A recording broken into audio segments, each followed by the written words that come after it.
was talking to a lot of people who are skeptical of the scientific consensus that human activity is warming the planet, this planet. And in the book, you cover a lot of ground. I'm going to show you this book. You all have, I think you all bought a copy of this book, but it's like tiny, right? But he covers like 14 billion years in this book.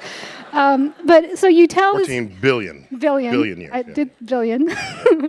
And it's this fascinating history of how scientists have unraveled and are still unraveling the mystery of the cosmos. But you also mention a lot of times that scientists were wrong about what they originally thought was true.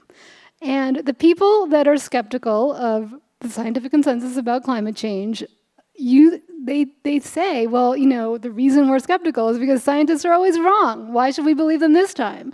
So now you, though, are a defender, I think, of the scientific consensus about climate change. So I wanted to try to ask you to square those two things for me.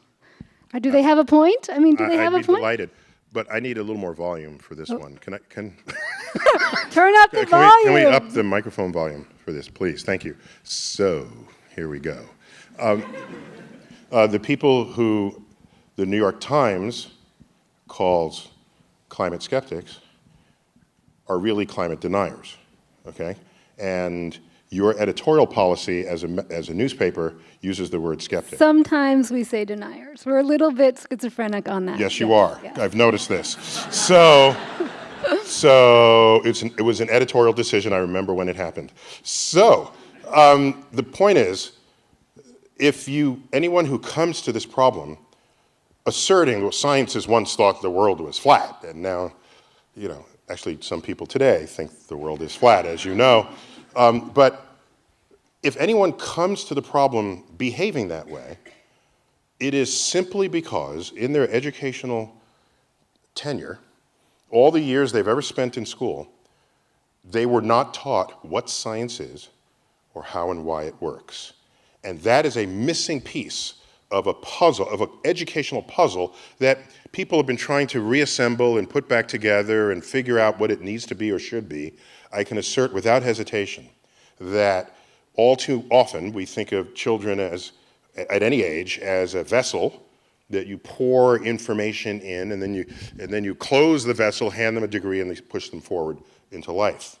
And if all you know is how to recite information handed to you, and you don't know how to process information, how to analyze information, how to pass judgment on information, then you are not equipped later on as an adult, especially if you're an adult in charge, to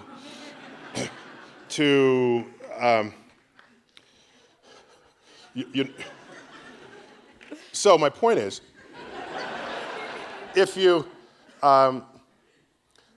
the age of modern science, which is the age where you put up a hypothesis and you test it and you wait to see if other people verify it or falsify it, that beginning around 1600 with Galileo and Francis Bacon. Before then, people just thought stuff up and thought it might be true and sort of lived with it. So the transition from a flat Earth to a round Earth, and Earth in the middle of the known universe, and the sun in the middle of the known universe, all that happened before this era. So you are not in a position to invoke that as evidence for how science is now run.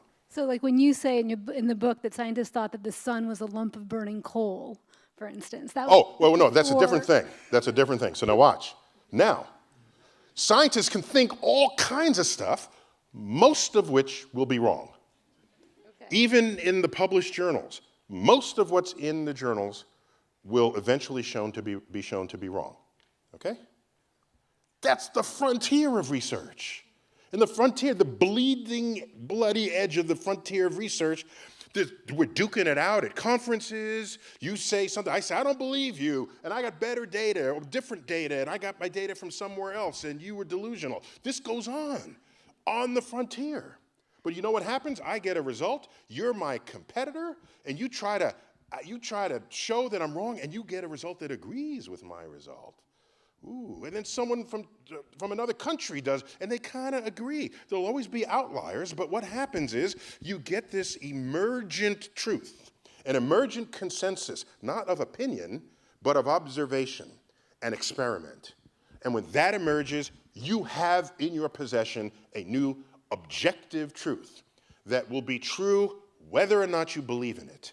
And if you think you can just cherry pick outliers from the body of evidence that is establishing a truth, and you think you've got a case upon which to build legislation, you don't. You are building a house of cards, which after a certain level will just collapse under its own weight, and it is the most precarious foundation on which to build an informed democracy.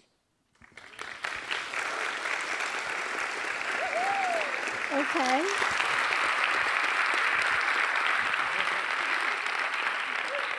Good answer.